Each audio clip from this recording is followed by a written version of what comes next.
Hi, my name is Dr. Jena Shafai. You can call me Dr. J, and I'm the primary professor for this course.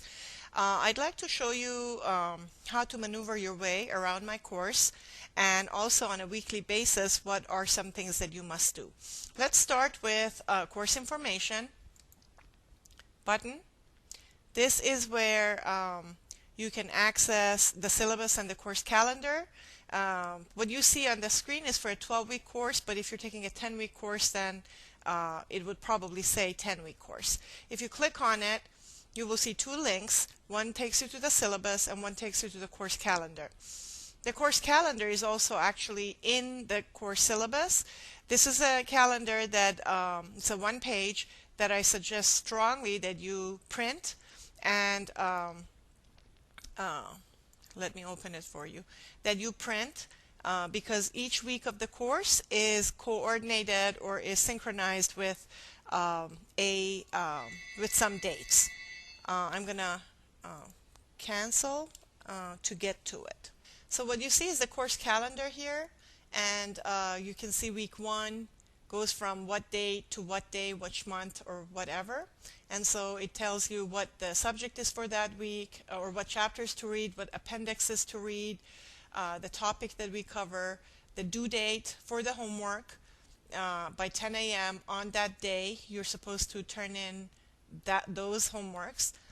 It gives you the due date right here for the quiz for that week for chapters 1 and 2. And there are no cases related to chapter 1 and 2 that you have to turn in. So that's for this particular course that we're looking at on the screen. For your course, it may be different. So you need to check this very carefully. I suggest that you print the course calendar and coordinate your weeks with the days of the week and with all these due dates. Let's go now to the assignments button. Every week, by the way, the very first thing that you should do is go to this document right here, begin your course, and follow all the instructions that's in it, and that includes making your email address public. By the way, your email address will be your Bellevue University email address that you will receive. All emails that I send you will come to that BU email address. So there is an option when you access your BU email address to make to forward all of your BU email to your favorite email account. So make sure that you activate that, and that way, if you use Yahoo or a work email or Hotmail or anything like that, then all of your BU email will automatically come to your favorite email address. Now, on a weekly basis, this is what you need to do. You need to go to the weekly assignment sheets and click on that link, and it will take you to week 1, 2, 3, etc. And you must open that link. It may take a while. If you click cancel, then it becomes visible. You can print it, study it. It tells you what to study, what are some of the suggested problems for that week out of those chapters that you should practice with. If you need additional problem solving, all of those problems in the chapter are fair game that you can practice with. And then your assignments are listed in terms of what you must do and what to turn in and all that. Also under assignments,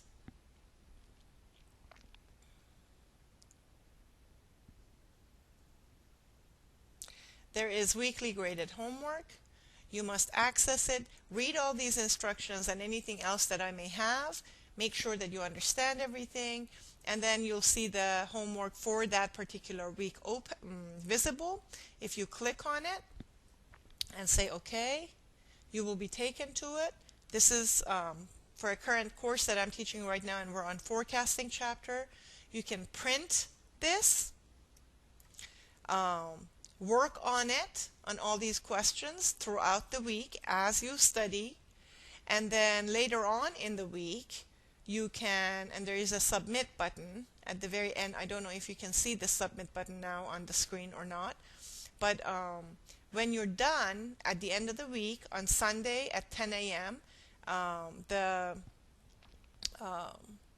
the assignment is due, so you'll go back through this link again, access it again, click OK, and you can enter your answers by pushing on these bubbles or chat buttons, and then at the very end you can submit. So for the homework, weekly homework, you have more than one attempt. You can get in there and access an assignment, and then if you change your mind for one of the questions, you can go back and access it again. Just remember, every time that you access a homework, if you change your answer to one of the questions, you must enter all of the answers to all of the questions before you submit. Otherwise, your answers would not be complete. Also, on a weekly basis, you can go to the course documents. I have handouts there. If you click on those, for every chapter, you'll see a set of handouts. For example, chapter 1, these are the handouts that I have made available. Also under course documents, there's course videos. These are arranged by topic. For example, in the forecasting topic, all of these are the videos available. Some of these are screen captures, which is essentially me doing what I'm doing exactly now, capturing the screen of, let's say, Excel or some other software, and I'm discussing it. Others are hand calculations that with a webcam I have created. So it's as if I'm solving something on the board and you can see it and you can hear my voice as well. More than likely every week I will tell you the order that you should watch the videos for that week. So look for that. Sometime during the week I will make that announcement in the weekly discussion board. Also under course documents, there is a link for PowerPoints. So if you click on it, you will see various links for every chapter. So this is chapter 1. No, this is chapter 1. Chapter 2 has 2 parts to it. Chapter 2 part A, chapter 2 part B, chapter 3, etc., etc. And then at the end of the term, you have the forecasting and the project management chapters to study. And finally, under course documents, there is a link for chapter solutions. If you click on it, you will see that for every chapter that we study, all the answers to all the chapter problems that the authors have provided are in these links, and these are Word documents, and I have made everything available to you. So if you click on any of these, it will load up and you have access to all the solutions provided by the authors. Every week also you must go to the discussion board. I have the first thing that you will see is, and this will be for week 1, this will be at the very top. It's an introductions forum where you can come and you can click to create a thread. You'll put in hello from Dr. J or whatever your name is, and you will put the text of your message here, and it says hello, and say a little about yourself if you wish. So you can do that. You can say a little thing about yourself in there, and then you can submit.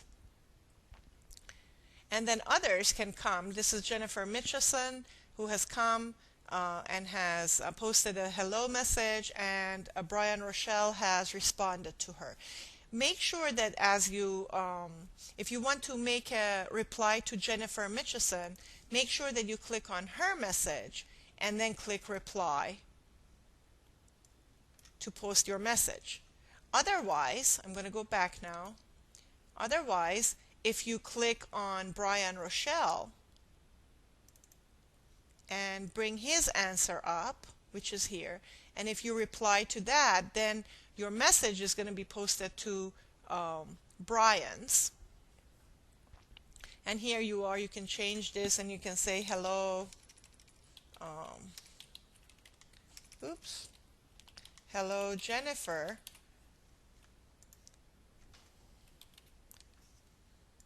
And you can submit, and you think that you're replying to her, but essentially you have replied to Brian Rochelle. You can see the indentation here. So make sure that, I'm going to remove that now. So make sure that you're replying to the right person. Now, under discussion board, that was the introduction that I showed you. The top forum will always be the online office. This is where you come to ask me any questions that are not content related. So if you have any question that is administrative in nature, etc., you can post it here. Of course, other students are allowed to respond to questions that are posted to the online office. But what's important is every week there is a weekly discussion board. So week 9 discussion board, week 8 discussion board. And you must go to that week's discussion board and post at least 3 messages that are substantive in nature. Read the syllabus. It tells you exactly what I mean by substantive. It has bullets in the syllabus and it describes everything. So make sure that your messages are substantive if you are to get credit for the discussion board activity for a week. Every week you also must take quizzes, so you go to the quiz button. The quizzes will be made available on Thursday of every week. Will be available at 10 a.m. on Thursday of every week. And the reason for that is because I want to make sure that you have studied the material before you go take the quiz. Reason is that once you open a quiz, and here's a forecasting quiz that's available now, for this course that I'm teaching now. If the student clicks on that forecasting quiz and it opens up, there is no going back. You only have one attempt to finish a quiz and submit it. So do not open a quiz unless you're absolutely sure that you want to take it. You have 1 hour from the time that you open a quiz until you submit it.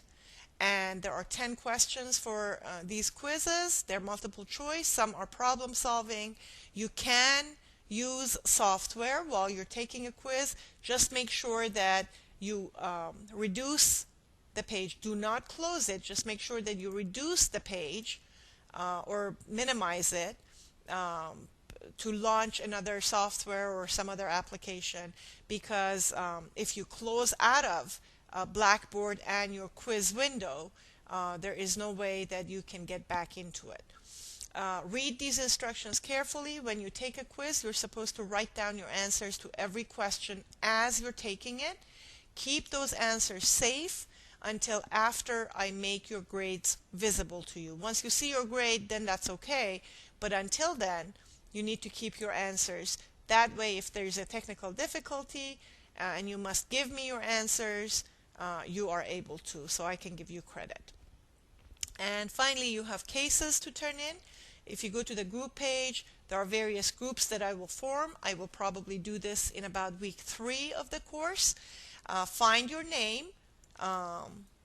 Once I announce that the groups are formed, go to the group page, find your name, and then every group has a discussion board and a group page dedicated to them, so other students cannot access it. In this group, when I formed it, there were 5 members. Now there are only 3. 2 must have dropped. So now we go to the discussion board for that group. And if you, let's say I give you an assignment or a case related to chapter 4, then you click on that and you're now ready to start a thread and post your message. You can attach files or Excel files or any solution files that you may have, and then you can submit it. And then other students in your group or other group members can come and reply, and you can carry on your discussion. Once your group has formalized their answer, and one person only must come to the tools and go to the digital Dropbox and submit. Now I do not have access now because I'm the instructor, but you as the student, at this point you will see an add button and a send button, and you must click on the send button, browse through your computer, find the solution to the case that you have saved to your computer, and then send it. Click on send button to send it.